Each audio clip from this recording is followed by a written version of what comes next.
¿Qué tal? Muy buenos días. Hoy vamos a continuar con el tema de radiología intervencionista. Yo soy el doctor Mario Sánchez. Yo soy profesor del Departamento de Radiología e Imagen del Centro Universitario de Imagen Diagnóstica. Pues obviamente este es el último tema del semestre y vamos a ver aquí lo que ya se convierte lo que es la radiología en algo que es terapéutico e incluso diagnóstico dentro de las modalidades de donde vamos a, por ejemplo, a tener o poder realizar lo que son las biopsias o bien terapéutico para el tratamiento de los drenajes. Ahorita poquito a poquito vamos a ir platicando acerca de lo que se trata.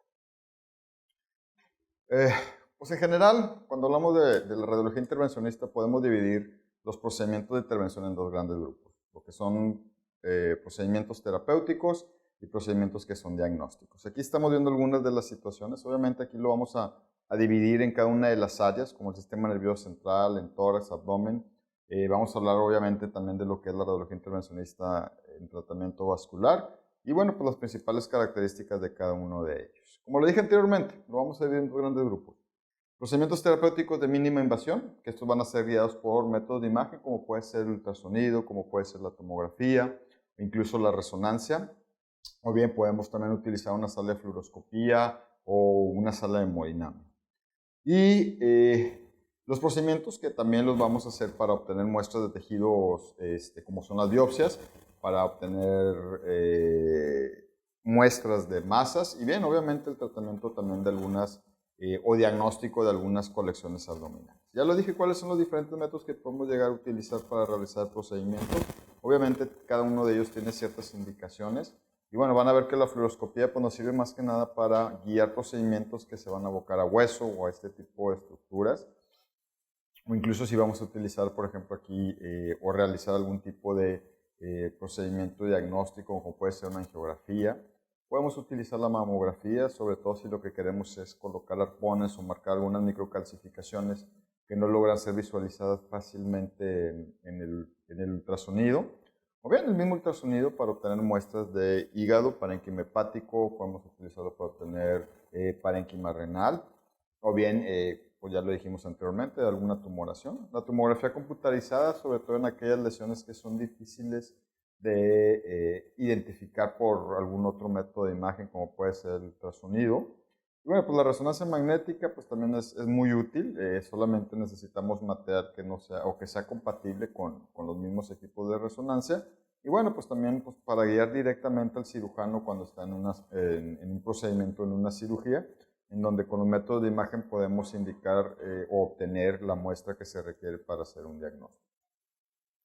Lo comentado previamente, vamos a tener que lo hacemos de forma diagnóstica o de forma terapéutica, donde cuando hacemos algún procedimiento intervencionista diagnóstico, ya lo dijimos, fuera de identificar no solamente la localización de las lesiones de las colecciones, pues ahí podemos obviamente ofrecer un tratamiento, que digo, esto ya entra dentro de la terapéutica. Pero bueno, las biopsias caen en este tipo de situación.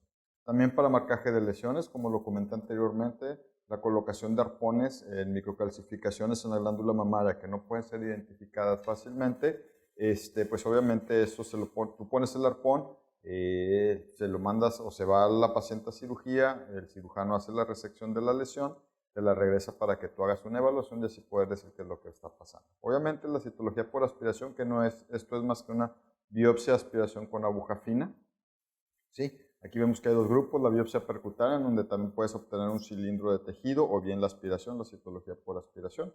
Normalmente estas son preparadas por técnica de Papa Nicolau y son leídas por el patólogo en ese momento para poder hacer un diagnóstico adecuado. Y bueno, por la aspiración de colecciones, que en muchas ocasiones te van a comentar algún paciente que trae una colección abdominal y que requieren saber quién está produciendo las bacterias, por lo que hacemos una aspiración, se manda a analizar, se hacen los cultivos y pues ahí tenemos mayor información para que este paciente pueda recibir un tratamiento eficaz. Y dentro de la terapéutica, pues bueno, ya lo dije, el drenaje de colecciones abdominales muy grandes, que pues si este paciente ha sido operado en múltiples ocasiones y puede llegar a tener ahí lo que se conoce como un abdomen pues ya multitratado, que ha sido que lo han operado en múltiples ocasiones, pues obviamente aquí lo indicado es colocar un drenaje, que como ustedes verán más adelante, pues es poner un catéter de determinado tamaño para poder estar drenando la colección, muchas veces pues es abdominal. También lo que es importante para nosotros, digo, aquí aparte de la terapéutica ya vamos a hablar también de lo que son los procedimientos intervencionistas vasculares. Que estos van a incluir desde un acceso venoso hasta un acceso arterial, o bien la realización de procedimientos como colocación de endoprótesis, como también podemos hacer colocación de stents, angioplastías para mejorar el flujo sanguíneo, así como también de recuperación de áreas que estén trombosadas, por ejemplo, un tromboembolismo pulmonar o una trombosis aguda, pues también podemos entrar nosotros para hacer lo que se conoce como un procedimiento de embolización, perdón, no, como un procedimiento de trombólisis. Digo, la embolización también la podemos realizar. Esto es lo contrario a lo que comentábamos de la trombolisis. Aquí pues la finalidad es ocluir algunas estructuras vasculares, desde tumores hasta fístulas arteriovenosas o bien áreas o arterias que se encuentren sangrando por alguna situación, como por ejemplo pacientes que tienen tuberculosis, que muchas de las veces pueden llegar a presentar hemoptisis masiva. Pues obviamente una embolización de urgencia es la mejor opción para ellos, un tratamiento endovascular. O bien, pues extracción de cuerpos extraños, en algunas ocasiones que se llega a fracturar algún tipo de catéter en el sistema venoso, pues hay que entrar y recuperarlo para extraerlo de donde se encuentra. ¿Algún ejemplo? Por ejemplo, esto es un ejemplo, cuando estamos hablando a nivel del sistema nervioso central, esto es un ejemplo de una embolización. Estas son las principales patologías, por así decirlo, que pueden ser tratadas: malformaciones arteriovenosas, aneurismas, trombosis, estenosis y lo que es un vasoespasmo, ya sea reactivo por alguna otra causa.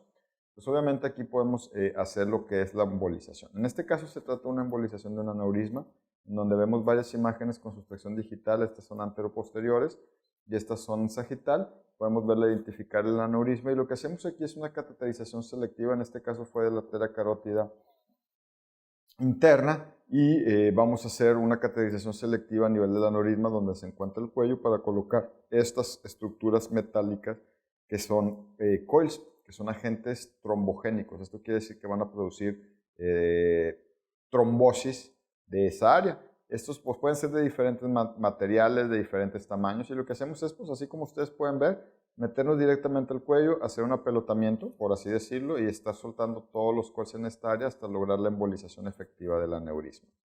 Este es uno de los tratamientos endovasculares que se realizan a nivel del sistema nervioso central. Por otro lado, pues obviamente también vamos a hablar de lo que es el tórax.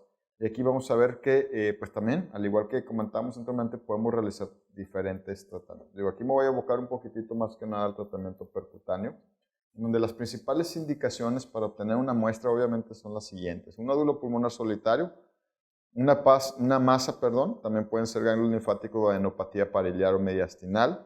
Si tenemos la duda para ver si se trata de un SEA primario, o bien también para hacer un estadiaje de un SEA pulmonar o alguna situación de este tipo. También podemos obtener muestra de masas pleurales, si hay un engrosamiento pleural difuso, y bueno, pues lesiones focales y multifocales. Aquí estamos observando dos ejemplos. Este es un corte axial de tomografía computarizada con ventana para mediastino, en donde podemos ver que a nivel del borde lateral del hueso esternón vemos una imagen de mayor densidad localizada hacia esta parte, que se dirige hacia la lesión en el mediastino, probablemente se trata del mediastino superior. Pues aquí lo que se hace es obtener la muestra y mandarla a analizar. Esta es una lesión mediastinal, más que nada, ya que está localizada, si se fijan bien, al mediastino, no hacia el pulmón como hice por aquí, pero bueno, es una de las características. Y aquí otro ejemplo, en donde vemos como en el borde lateral del esternón vemos otra aguja que también se dirige hacia una lesión en el mediastino. Aquí podemos ver parte de la carina, y donde ya se hace el bronquio principal derecho y bronquio principal izquierdo, y aquí donde se obtiene la muestra. Bueno, esta fue una obtención de muestra mediastinal. Aquí sí es de pulmonar. Aquí podemos ver una lesión pulmonar en donde vemos la aguja. Para poder acceder nosotros a una lesión de estas características hay que buscar, lo que se recomienda es el eje más corto o la menor distancia de la lesión, y pues obviamente obtener la muestra. Aquí podemos ver cómo esa lesión, pero no esa lesión, cómo la aguja se encuentra hacia la lesión, y lo que hacemos es obtener la muestra. Por las características del tejido, pues en este caso se decidió hacerlo por tomografía computarizada. Incluso aquí podemos ver una de las complicaciones, no es tan frecuente, pero podemos ver una de las complicaciones que podemos llegar a tener, que es un neumotórax. Fíjese cómo aquí no se ve parte del parénquima pulmonar y solamente vemos aire entre la pleura parietal y entre la pleura visceral. Esa es una de las complicaciones que pudiéramos llegar por la manipulación de una lesión pulmonar. También, si tenemos una colección abdominal como un empiema, como en este caso, donde vemos una imagen redondeada bien delimitada con densidad líquida y captación de material de contraste en su periferia, pues obviamente aquí tenemos un proceso inflamatorio en donde estamos teniendo un absceso pulmonar. ¿Cuál es el tratamiento de este? Pues la colocación de un catéter de drenaje. Digo, como lo puede hacer el cirujano a través de una sonda torácica, lo que podemos hacer nosotros, ya sea guiado por TAC o por ultrasonido, es de colocar un catéter en esta área de aquí. Entonces, lo que hacemos es con técnica de Sellinger poner una aguja, poner una microguía, retirar la aguja, poner un sistema coaxial, retirar el sistema coaxial, poner una guía de mayor tamaño. Posterior a la guía de mayor tamaño, hacemos la dilatación secuencial y hacemos la colocación del catéter de drenaje. Aquí estamos viendo el ejemplo de lo que se ve parte de la guía. Y bueno, pues aquí una reconstrucción coronal de lo que estamos por ahí platicando. Aquí se ve el absceso, aquí se ve parte de la técnica del Sellinger, la guía para colocación del drenaje, y aquí un reformatorio coronal de donde va a quedar por ahí el drenaje. En este caso es un drenaje de absceso pulmonar. Muy bien, lo que les comentaba anteriormente, son pocas las situaciones de emergencia que tenemos los radiólogos intervencionistas, y esta es una de ellas, la hemoptisis. Donde la hemoptisis la vamos a definir como una hemoptisis masiva, que son la pérdida de 250 a 500 cc en un transcurso de 24 horas. Hay diferentes, de acuerdo a los autores, hay diferentes hemoptisis. Para nosotros va a ser esta la que vamos a tomar en cuenta. ¿De acuerdo? Bueno, pues el principal origen de la hemoptisis masiva es el 90% en las arterias bronquiales. En nuestro medio, los pacientes con tuberculosis son propensos a desarrollar hemoptisis masiva. En Estados Unidos, a diferencia, normalmente la fibrosis quística es la principal causa de hemoptisis masiva. Entonces digo, aquí hay algunas de las variantes anatómicas perdón, que pudiéramos llegar nosotros a encontrar, pero bueno, pues aquí lo importante es que las podamos nosotros identificar. Como les comenté anteriormente, ¿qué es lo que vamos a hacer? Obviamente, fíjense las características tan buenas que tenemos de la embolización. O sea, un control de sangrado lo podemos llegar hasta tener en un 90%.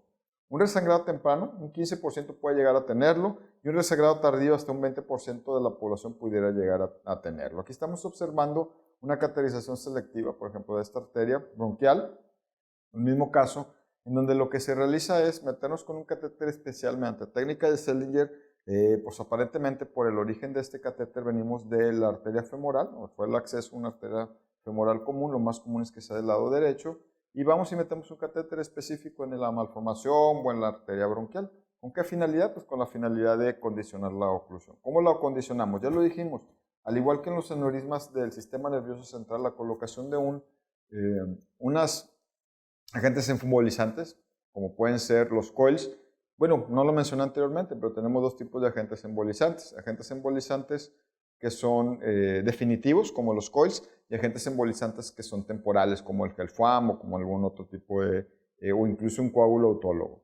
Entonces, ¿qué es lo que hacemos? Digo, ya lo comenté, aquí vemos en estas imágenes con sustracción digital, en donde hacemos la angiografía diagnóstica, identificamos esta gran malformación vascular, y lo que se hace es administrar medicamentos hasta administrar agente embolizante como puede ser Gelfoam hasta lograr el control adecuado de la lesión.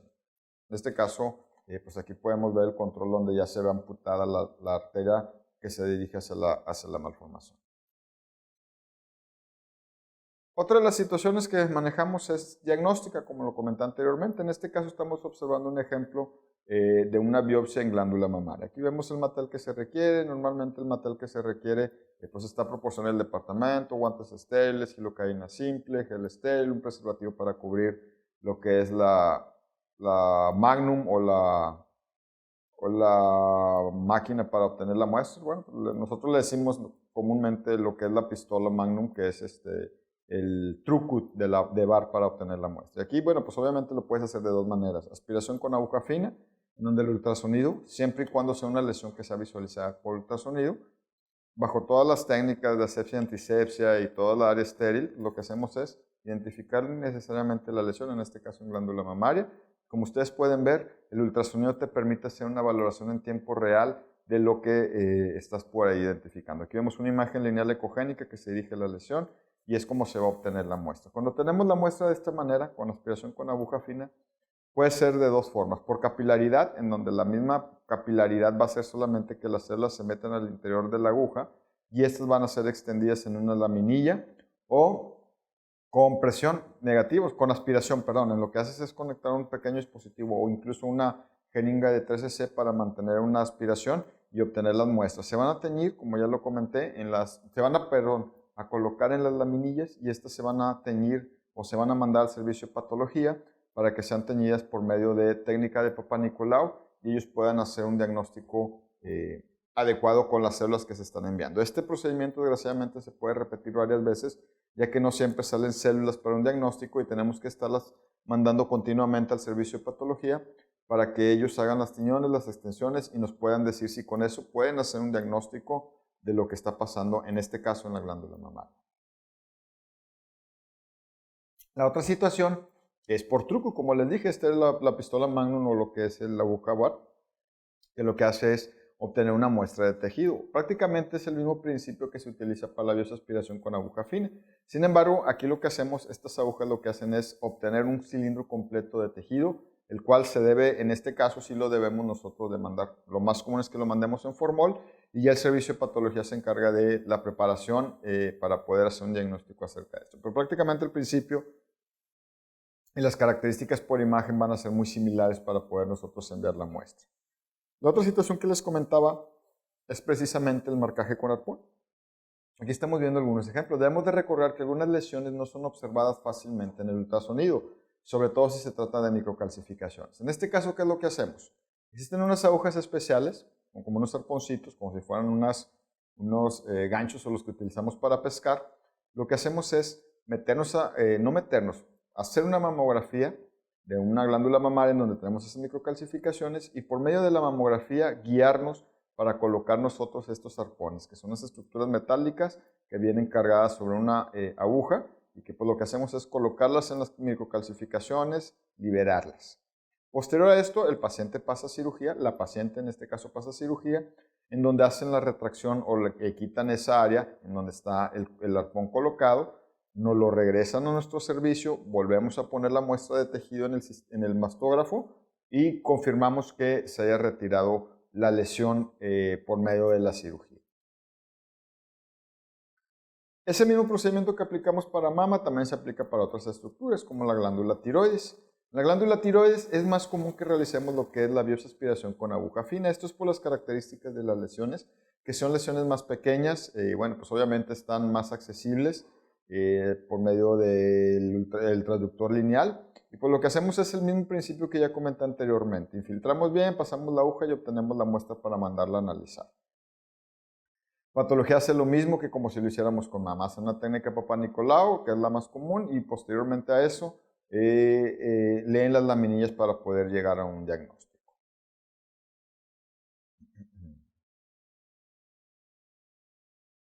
Así como se realizan estos procedimientos, ya sea en tórax, pues en abdomen también tenemos distintas variedades. Desde las biopsias hepáticas para ver el parénquima hepático hasta obtener muestras de tumores hepáticos, de riñón, incluso de páncreas, dependiendo de las características.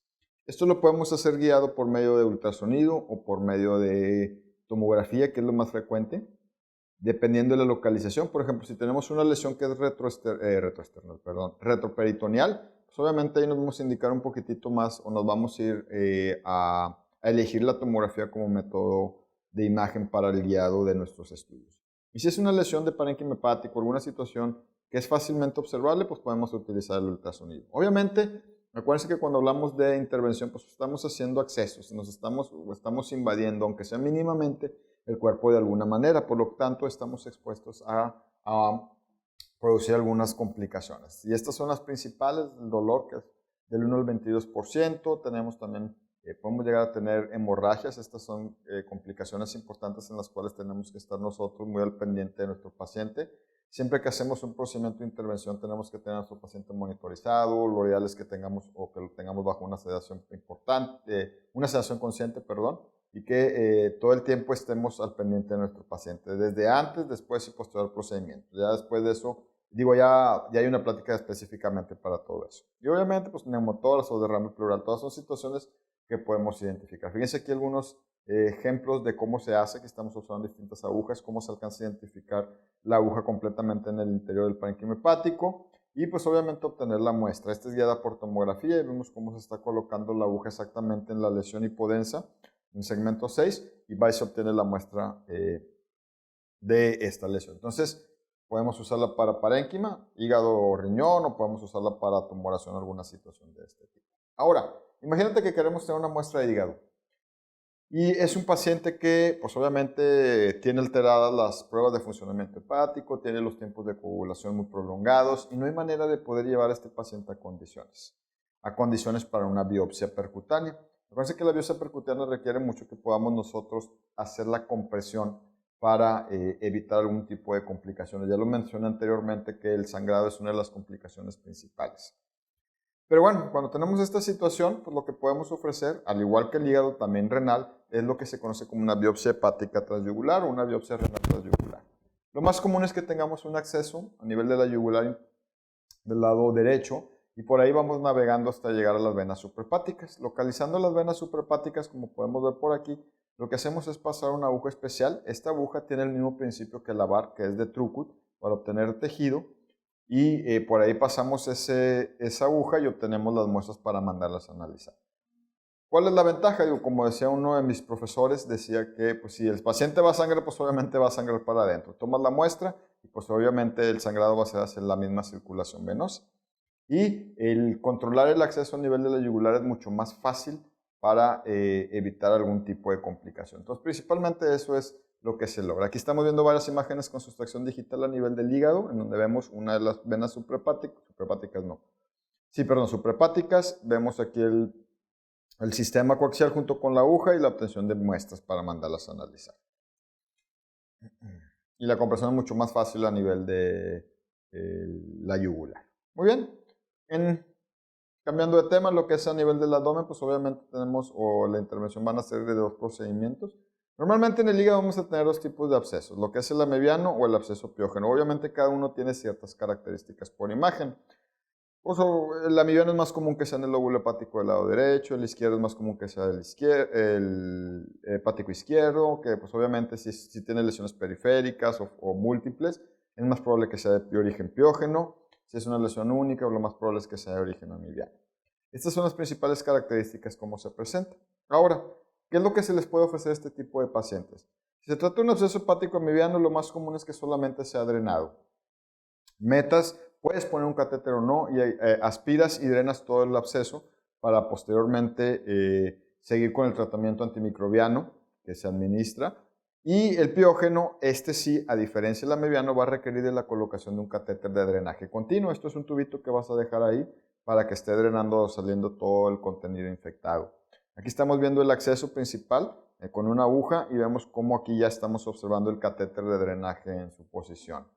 Se utiliza la técnica de Seldinger, que ya les comenté previamente, y pues obviamente el tratamiento de drenaje. Es un orificio de 1 centímetro. Esto tiene la ventaja que va a disminuir, en general el drenaje de los accesos tiene la ventaja de que va a disminuir el tiempo de hospitalización de nuestro paciente, tiene mejores resultados, estás evitando una cirugía mayor. Y bueno, pues ya hay muchos estudios que reportan que esto es una opción de tratamiento válida y con buenos resultados.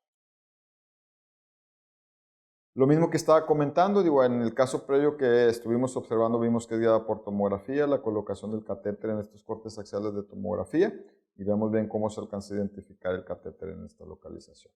Algunos otros ejemplos, cuando es solamente el drenaje, aquí lo que se está haciendo, por ejemplo, en toda esta área, con toda esta colección, podemos hacer un drenaje, sobre todo en esta área, bueno, aquí es retroperitoneal y aquí ya está un poquito más peritoneal. Podemos hacer la colocación o el drenaje de una colección desde, por ejemplo, en este caso es un caso completamente diferente, pero podemos ver parte de la colección por debajo del segmento 6 del hígado, la colocación de la aguja guiada por ultrasonido, y podemos ver cómo se ve por ahí, y podemos nosotros drenar o obtener incluso una muestra para diagnosticar. Lo más común es que cuando drenamos este tipo de colecciones, obtengamos la muestra, la mandemos a analizar y por último la drenamos o les colocamos un catéter de drenaje continuo. Ya lo platicamos, así es como se va a ver. Podemos ver cómo se fija hacia la piel. Miren el tamaño de la herida. Una bolsa colectora, que son heridas muy pequeñas, un catéter. Y bueno, pues obviamente aquí estamos observando cómo queda ese catéter por medio de la tomografía computarizada. y podemos ver incluso la extensión completa del catéter, en donde se logró una adecuada colocación del mismo aquí a nivel del segmento 6 del hígado. Cuando hablamos de radiología intervencionista también tenemos otro tipo de procedimientos, no solamente diagnósticos y terapéuticos, también tenemos o realizamos procedimientos para pacientes oncológicos. Uno de ellos es este, que es la quimioembolización o es la administración intraarterial de agentes quimioterapéuticos con la finalidad de dejar la concentración del quimioterapéutico de 10 a 100 veces solamente en la lesión. Esto lo hacemos con una técnica que le dicen técnica en sándwich, que consiste en embolizar la parte más distal y administrar el agente quimioterapéutico y por último ocluir la arteria que va hacia la lesión para que ahí se queden los quimioterapéuticos, no afecten tanto de forma sistémica el resto del organismo y produzcan ahí la mayor destrucción de células tumorales posibles. Algo que debemos de considerar que es muy importante es esto, principalmente, que el aporte sanguíneo del hígado normal va a estar dado el 75% por la vena porta y solamente un 25% por la arteria hepática.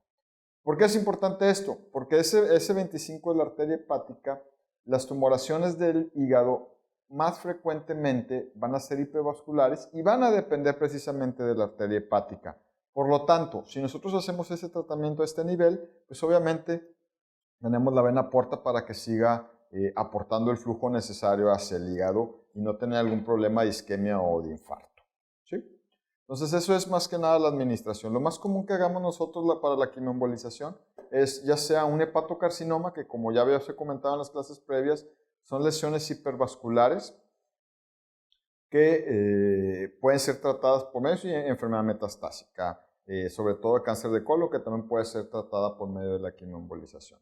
¿Cómo lo hacemos? Digo, ya lo comentamos anteriormente, entramos con un acceso arterial a nivel de la femoral común, que es lo más común. Podemos utilizar arteria radial, dependiendo de las características anatómicas o de las preferencias y de la experiencia del operador, podemos hacer cualquiera de los accesos. Y pues eso obviamente es navegar hasta el tronco celíaco, hacer una cateterización selectiva de la arteria hepática común, perdón, de la arteria hepática común y de ahí ir y corregir las arterias que se dirigen hacia la lesión o hacia la tumoración hepática. Utilizamos diferentes materiales embolizantes, como lo pueden ver ustedes aquí, el lipiodol, que es un agente de contraste especial que utilizamos. Obviamente aquí podemos utilizar doxirubicina o cisplatino dependiendo de qué vayamos a hacer. Gelfuam, que también es un agente embolizante temporal. Y pues las partículas del cuerpo livinílico para las estructuras o los capilares más distales. Eso es lo que se utiliza principalmente. Aquí estamos viendo un ejemplo de una quimioembolización de una tumoración a nivel del segmento 6 hepático. Aquí podemos ver la lesión de menor densidad y posteriormente con el lipidol, que da un aumento de la densidad muy característica, podemos hacer identificarlo. Obviamente estas lesiones van a disminuir de tamaño conforme va pasando el tiempo. Acuérdense que esto no es un tratamiento que sea un tratamiento que lo vaya a curar. En sí es un tratamiento que nos va a ayudar a controlar un poco más lo que es la enfermedad. Cuando hablamos también de tratamiento oncológico, también tenemos otras alternativas que se conocen como la ablación. Cuando hablamos de ablaciones, lo que hacemos con la ablación, la ablación normalmente es una ablación térmica. Esto quiere decir que puede ser por calor, puede ser por frío o puede ser una ablación química, que también puede ser con sustancias como polidocanol o alcohol isopropílico. ¿Cuál es la finalidad de las ablaciones? Pues obviamente destrucción de las tumoraciones. La primera que voy a mencionar es la crioablación, en donde utilizamos frío para destruir las lesiones tumorales. Las características principales es esas que pueden ustedes leer por aquí, que es la muerte celular por congelamiento, desnaturalización de proteínas, ruptura de la membrana celular, deshidratación celular y hipoxia isquémica, cuando estamos hablando de la crioablación.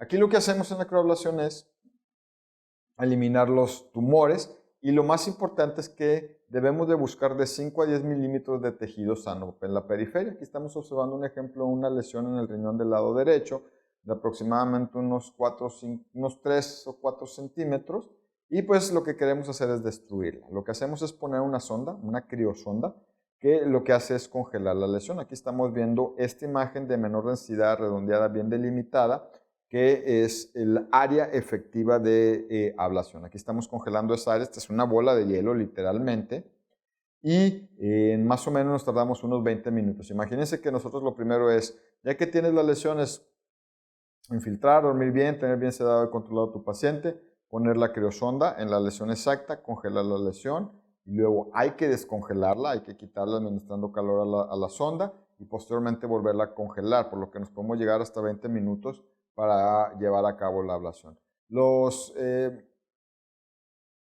Ahorita toda la información que existe, todas las investigaciones que se han realizado han demostrado que la ablación, ya sea por crío, congelamiento, por calor, como la radiofrecuencia o cualquier otro método, tienen la misma efectividad que en este caso, por ejemplo, en el riñón, que una nefrectomía. Si tiene la misma efectividad, por lo tanto, puedes evitar una cirugía mayor y puedes dejar incluso el riñón, por lo que pues es uno de los tratamientos que debemos nosotros de estar considerando para este tipo de situaciones. La otra que les platiqué es la radiofrecuencia. A diferencia de la crioablación, lo que hace esto es calentar la lesión hasta condicionar su destrucción celular. ¿Sí? Estas son las principales características que deben ser tumores que, si son tumores muy pequeñitos, podemos poner solamente una sonda y tratarlos. Si son tumores más grandes, pues tenemos que estar poniendo y moviendo nuestra sonda. Hay diferentes sondas para la radiofrecuencia, pero bueno, esas son las principales que utilizamos normalmente. Digo, ya también podemos utilizar el alcohol para una ablación de un hepatocarcinoma y digo, actualmente hay tecnologías más nuevas como la microondas, que prácticamente es el mismo principio de ablación térmica por calor. Pero en lugar de utilizar corriente alterna, pues obviamente utilizamos microondas y pues tecnologías más emergentes como la electroporesis, electroporación irreversible, que bueno, pues obviamente esas tienen poco tiempo en México, pero cada vez van tomando más auge para tratamiento de las diferentes lesiones. Otra de las situaciones de urgencia que podemos llegar a tener, pues obviamente un paciente que tiene o que es un politraumatizado en donde tenemos una laceración esplénica, pues obviamente para evitar una cirugía mayor y se encuentran todas las características o todas las personas que se requieren para el tratamiento de emergencia, podemos hacer la embolización. Entonces aquí estamos observando algunas laceraciones esplénicas, en donde al igual que la hemoptisis hacemos una cateterización selectiva de la arteria que se dirige hacia la lesión y hacemos la embolización. Aquí en este corte axial de tomografía podemos ver extravasación de material de contraste, obviamente múltiples imágenes irregulares hipodensas en el vaso que nos están hablando, y aparte del líquido periesplénico, que nos están hablando que algo está pasando por aquí. Podemos ver la laceración en este estudio y aquí vemos la cateterización selectiva, en donde vemos parte de las arterias esplénicas hacia la parte superior, por la superior e inferior, y vemos cómo esta ramita de aquí tiene una extravasación de material importante. Lo que hacemos es una cateterización selectiva de esta ramita y, como pueden darse cuenta que ya está amputada, lo que hacemos es embolizarla para el sangrado. Aquí se utilizaron o se pueden utilizar microcols, el FUAM o algún agente que detenga el sangrado de forma importante. Otro ejemplo, en un sangrado tubo digestivo alto, donde pues lo que hacemos igual, nada más que pues a diferencia de lo comentado previo, aquí estamos viendo varias imágenes con sustracción digital de lo que es la arteria mesentérica superior, en donde podemos identificar hacia la parte más superior. Imagínense que el paciente aquí está en anteroposterior, viendo en posición anteroposterior hacia adelante. Este lado de acá es el lado derecho, este lado de acá es el lado izquierdo, este es el tronco de la arteria mesentérica superior, y vemos cómo en esta parte de aquí hay una extravasación de material de contraste de forma importante.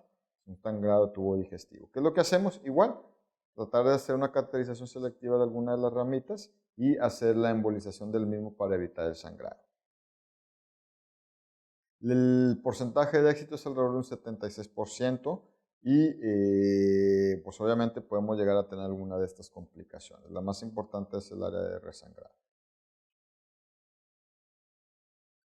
Otra de las situaciones, digo, hay muchas maneras de hacerlo y la técnica más utilizada es la quirúrgica para colocación de catéteres de drenaje peritoneal. Estos son algunos ejemplos. Hay unas técnicas modificadas.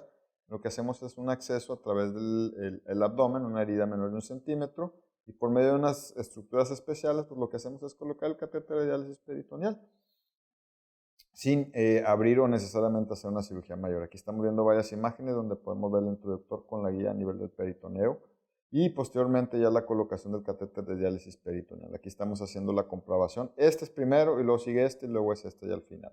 Donde vemos el acceso, que ya dijimos que es por medio de técnica de Sellinger, la guía. Vemos que inyectar un poco de material de contraste solamente para estar seguros que estamos en peritoneo. y posteriormente ya la colocación del catéter de diálisis peritoneal. Igual, aquí ya en la vía biliar son varios procedimientos, bueno, realmente son dos. Uno que se conoce como derivación biliar intrahistrehepática y esta, que bueno, aquí le pusieron derivación biliar, realmente no es una derivación biliar, en este caso se trata de una colecistostomía. La colecistostomía está indicada en ciertas situaciones, sobre todo en pacientes que tienen una colecistitis aguda, sea litiásica o no litiásica, que no pueden ser sometidos a cirugía por alguna causa, desde sus condiciones clínicas, la edad del paciente o alguna patología que esté subyacente que impida que puedan ser operados. Lo que se hace es una colecistostomía percutánea guiada por ultrasonido normalmente. ¿Qué es esto? Mediante técnica de Seldinger vamos y colocamos en la vesícula biliar un catéter de drenaje universal con la finalidad de que eso esté drenando todo el tiempo, podamos evitar o vaciar la vesícula biliar y dejarla en condiciones para que el cirujano ahora sí pueda entrar a hacer el retiro de esta vesícula. Obviamente la colecistostomía es un tratamiento que es temporal y que va a requerir una cirugía posteriormente.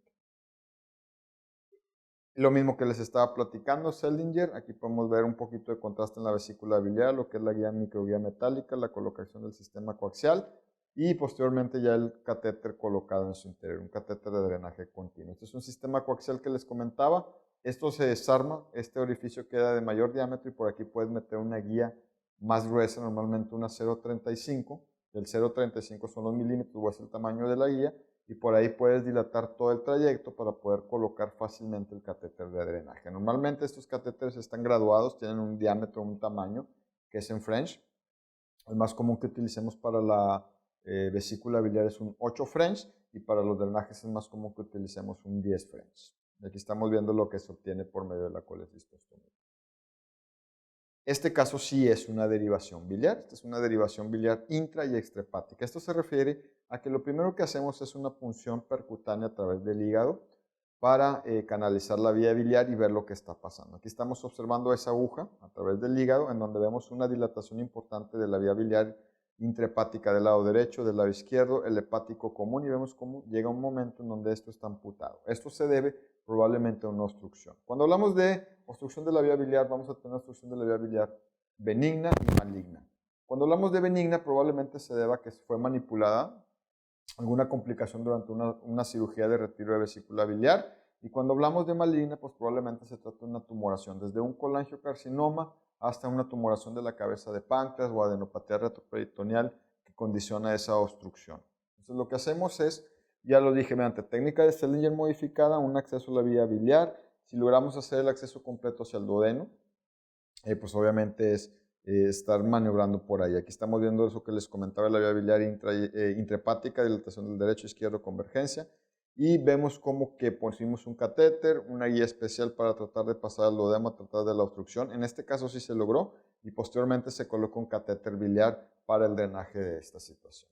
En los casos de estenosis benigna podemos hacer una variante que se conoce como colangioplastía, en donde posterior al acceso lo que podemos hacer es estar dilatando la vía biliar por medio de balones y aunque sea un tratamiento a largo plazo, normalmente es a un año, tenemos buenos resultados en este tipo de situaciones. Pero cuando se trata de algo maligno, como un colangiocarcinoma, un cáncer de la cabeza de páncreas, dependiendo del pronóstico de nuestros pacientes, incluso podemos colocar un stent para tener a nuestro paciente con las mejores características o las mejores condiciones clínicas a pesar de su enfermedad.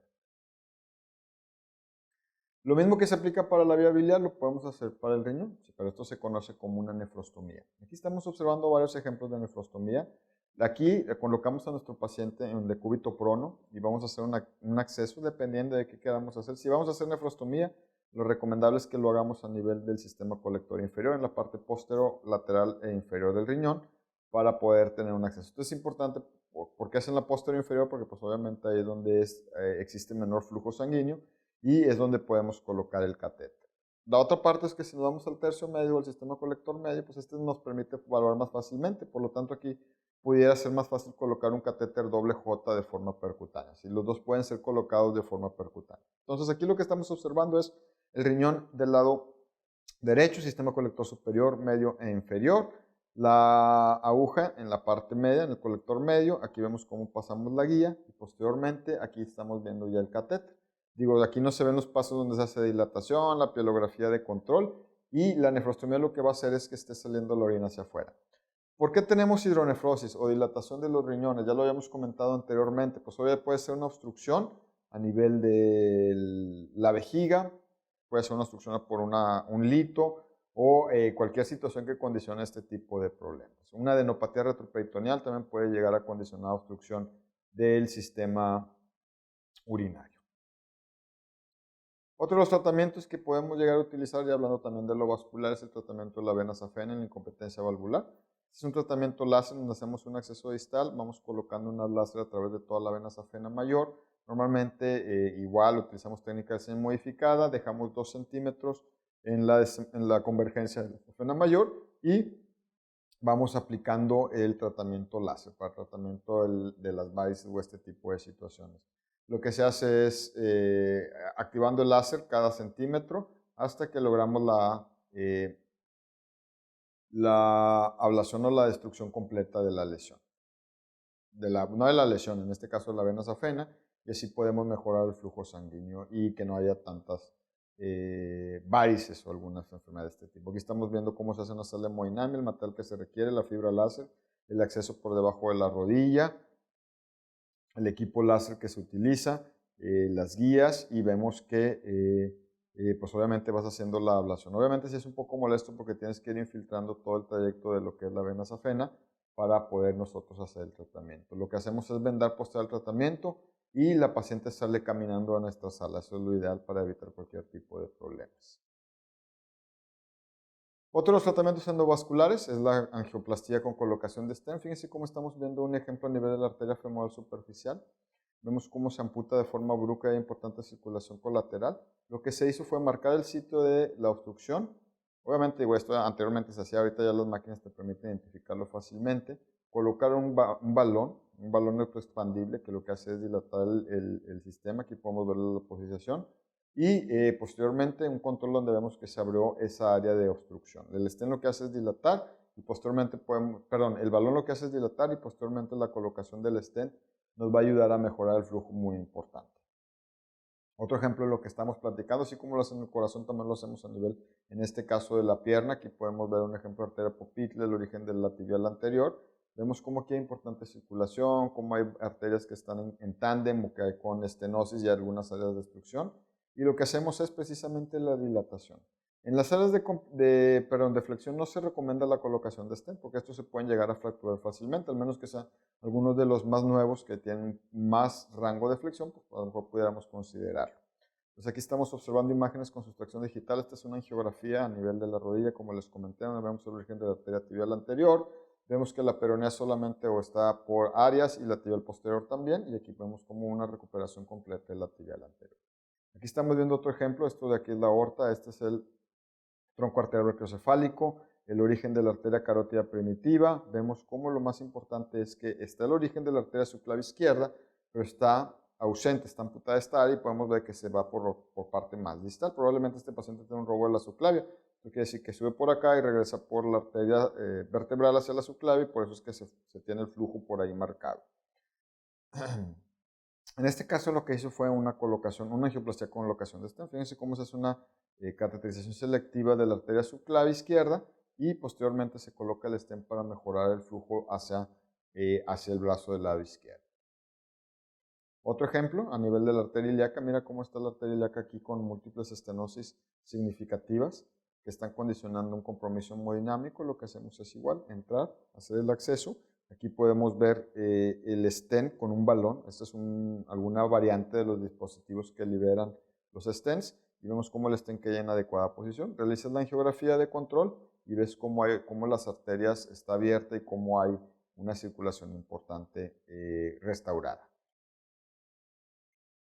Otro ejemplo, este caso es una estenosis en origen de la arteria renal. Aquí lo podemos identificar en geografía con sustracción digital. Se hace la cateterización, ponemos la guía, ponemos un balón y posteriormente vemos el control para ver que hay una ampliación. En este caso, con estenosis, estos pacientes normalmente se presentan con hipertensión arterial, por lo que tenemos que estar al pendiente durante todo el procedimiento.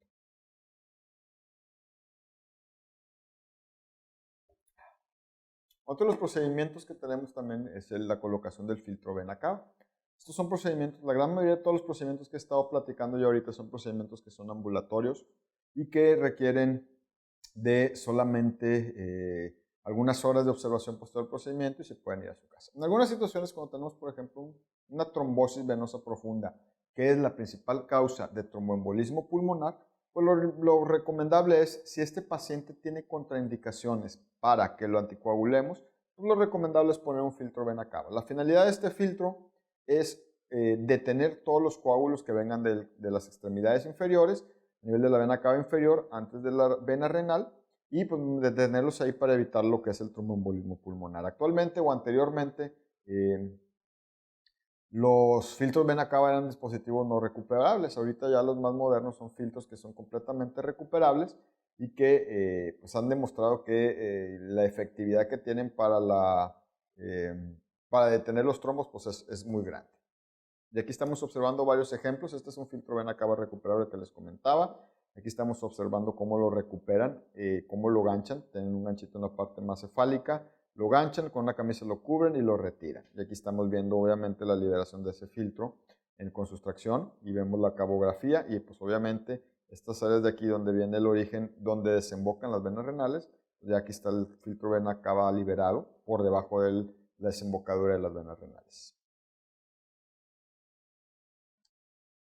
Otra situación de urgencia es lo que es la trombosis arterial o trombosis venosa. Aquí tenemos diferentes dispositivos para poder lo que es la trombolisis, que es la destrucción del coágulo.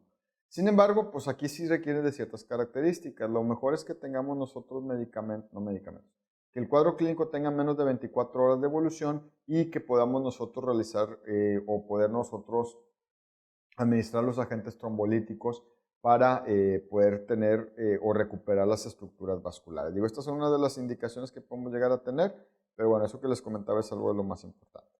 Hubo un ejemplo de trombolisis donde vemos múltiples defectos de llenado que son trombos en el interior, que lo que se hace es una plastilla con liberación de agente trombolítico y así podemos nosotros recuperar el flujo sanguíneo.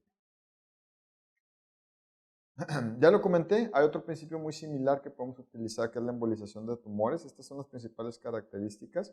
Y bueno, pues ya lo comenté cuáles son los agentes embolizantes definitivos, los agentes embolizantes temporales. Y pues obviamente pues tumores hipervasculares pueden ser tratados con embolización. Esta puede ser, o lo más recomendable que sea, por ejemplo, preoperatora, como los nasoangios a nivel de la nariz, pues se recomienda que podamos nosotros hacerle la embolización antes de la cirugía para disminuir mucho el sangrado. Y obviamente, pues si utilizamos ya, que esto es lo más nuevo, la embolización con isótopos, que es lo más nuevo, ya disponible en los Estados Unidos, pues también podemos nosotros realizarlo de alguna manera, siempre y cuando tengamos el acceso vascular. La otra situación es el tratamiento de mangiomas o malformaciones vasculares. Fíjense cómo hay una cateterización selectiva de la torácica externa, en donde vemos que hay una lesión muy importante que se extiende a todo el tejido celular subcutáneo, incluso se extiende hacia el hueso, y lo que se hace es cateterizarla, tomarla directamente y posteriormente embolizarla con diferentes agentes embolizantes para tener un adecuado control. Una de las variantes también que no es tan conocida, pero que también se realiza, es la embolización de miomas uterinos. Pacientes que tienen miomas uterinos que quieren ser tratadas de forma mínimamente invasiva, que no quieren que les quiten el útero, o bien pacientes jóvenes que tienen miomas que quieren embarazarse, pues el tratamiento es una embolización de miomas uterinos.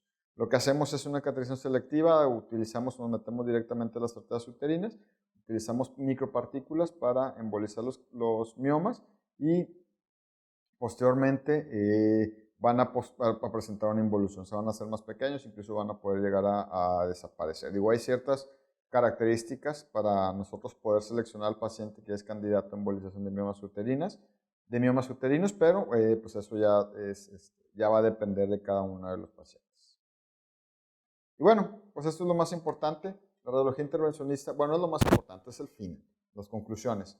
Ya dijimos que es una subespecialidad, obviamente dependiendo de la radiología, en donde vamos a utilizar métodos de imagen para poder nosotros hacer procedimientos mínimamente invasivos, desde obtención de biopsias hasta tratamientos endovasculares o bien tratamientos oncológicos, que es uno de los más importantes. Es una alternativa muy importante.